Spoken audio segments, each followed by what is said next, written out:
Baik, selamat pagi. Assalamualaikum warahmatullahi wabarakatuh.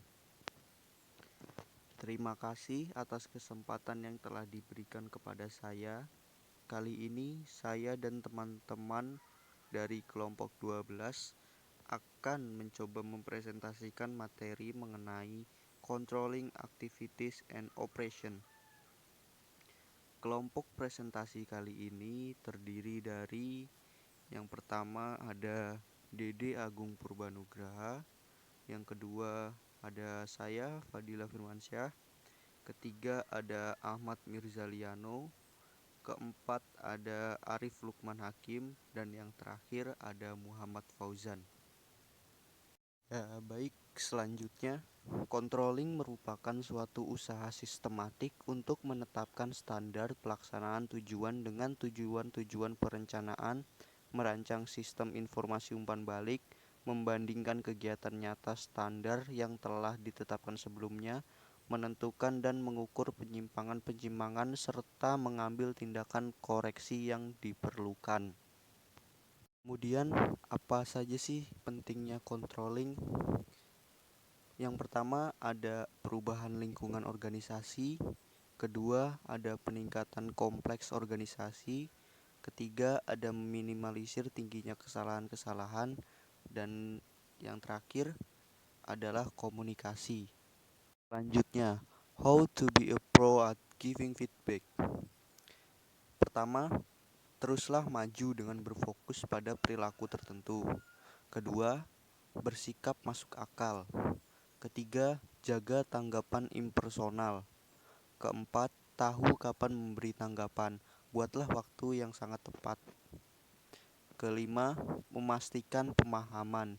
Dan yang terakhir, perhatikan bahasa tubuh, nada suara, serta ekspresi. Kemudian jika dari buku, pengertian dari controlling dan mengapa hal tersebut sangat penting ialah Controlling adalah proses pemantauan, membandingkan, dan mengoreksi kinerja kerja sebagai langkah terakhir dalam proses manajemen pengendalian menyediakan tautan kembali ke perencanaan. Jika manajer tidak mengontrol, mereka tidak akan memiliki cara untuk mengetahui apakah tujuan sedang dipenuhi. Kontrol itu penting karena itulah satu-satunya cara untuk mengetahui apakah tujuan sedang dipenuhi dan jika tidak, mengapa. Ini menyediakan informasi dan umpan balik sehingga para manajer merasa nyaman memberdayakan karyawan. Dan tiga, itu membantu melindungi sebuah organisasi dan asetnya.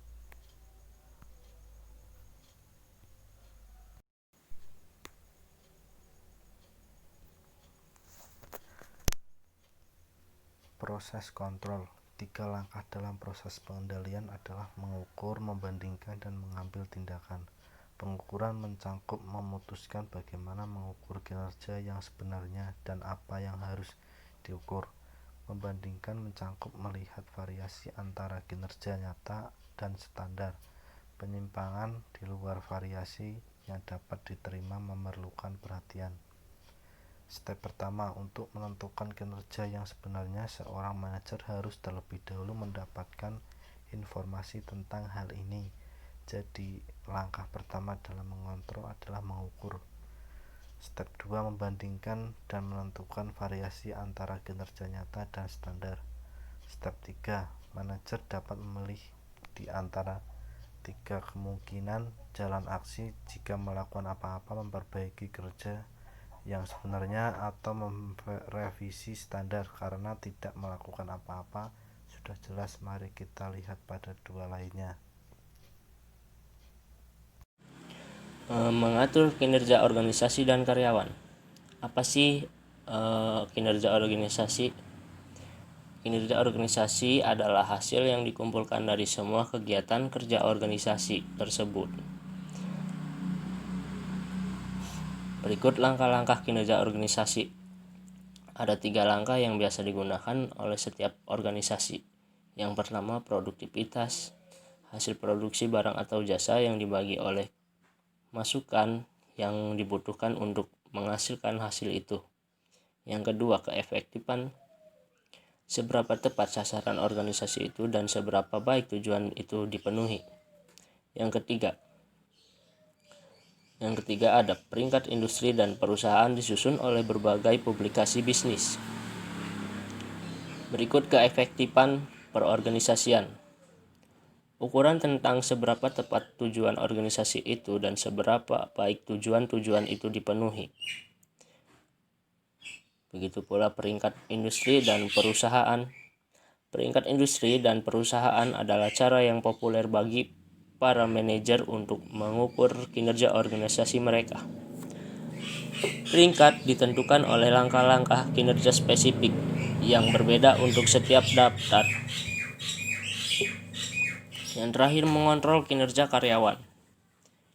Kinerja karyawan dikendalikan melalui umpan balik kinerja yang efektif dan melalui tindakan pendisiplinan jika diperlukan.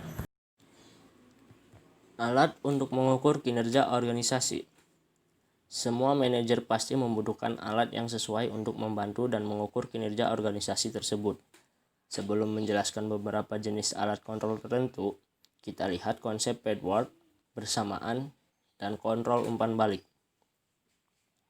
Umpan maju atau bersamaan atau juga kontrol umpan balik.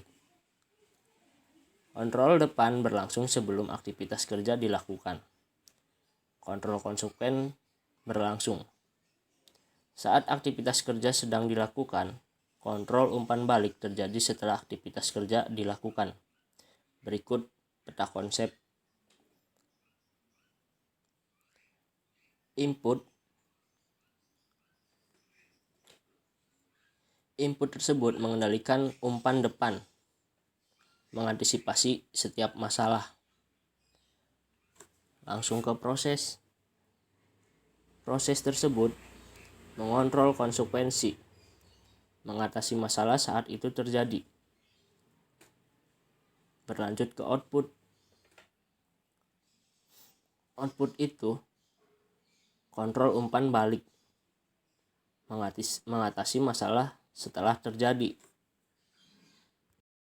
Financial control. Kontrol keuangan yang dapat digunakan manajer mencakup rasio keuangan, likuiditas, leverage, aktivitas, dan profitabilitas, dan anggaran. Information control. Pendekatan kontrol informasi. Terdapat dua cara kontrol. Kontrol informasi dapat digunakan sebagai alat untuk membantu mereka mengendalikan kegiatan organisasi lainnya dan sebagai area organisasi yang perlu mereka kendalikan. Balance scorecard. Kartu nilai yang seimbang menyediakan cara untuk mengevaluasi kinerja sebuah organisasi dalam 4 bidang yang berbeda daripada hanya dari sudut pandang finansial. Balance scorecard. Benchmark menyediakan kontrol dengan menemukan praktik terbaik di antara pesaing atau non-pesaing dan dalam organisasi itu sendiri. Isu-isu kontemporer yang terkendali. Kita akan melihat 6 isu kontrol yang dihadapi manajer hari ini. Perbedaan budaya, privasi kerja, pencurian karyawan, kekerasan di tempat kerja, interaksi pelanggan, dan tata kelola perusahaan. 1. Connect best practice to strengths and goals.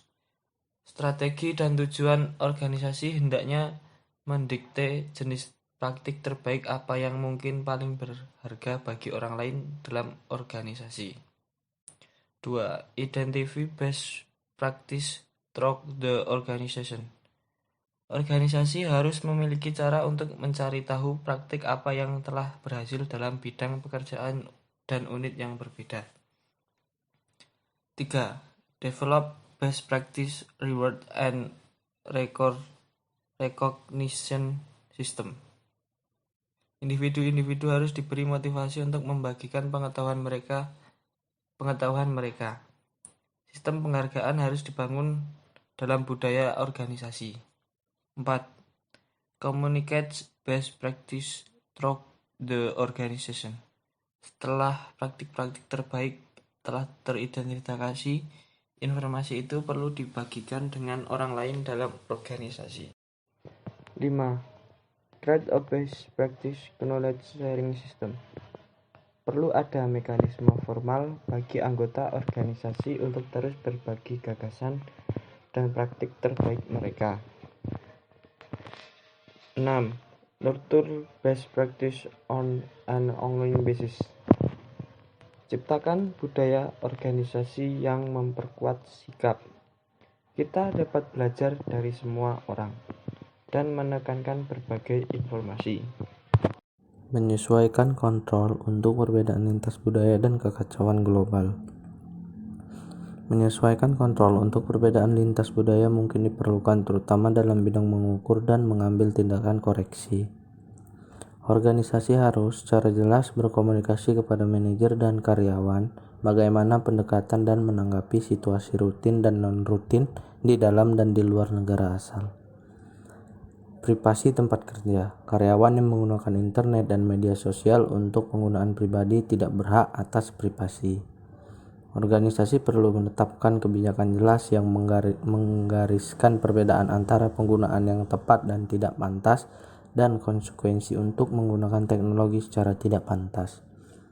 Pencurian karyawan didefinisikan sebagai pengambilan barang milik perusahaan secara tidak sah oleh karyawan untuk penggunaan pribadi mereka. Prosedur untuk memonitor pencurian dan konsekuensi untuk melakukan pencurian hendaknya dijelaskan dengan jelas kepada para karyawan. Workplace violence.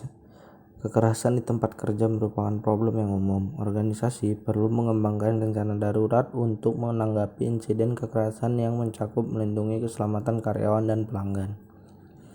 Controlling customer interaction.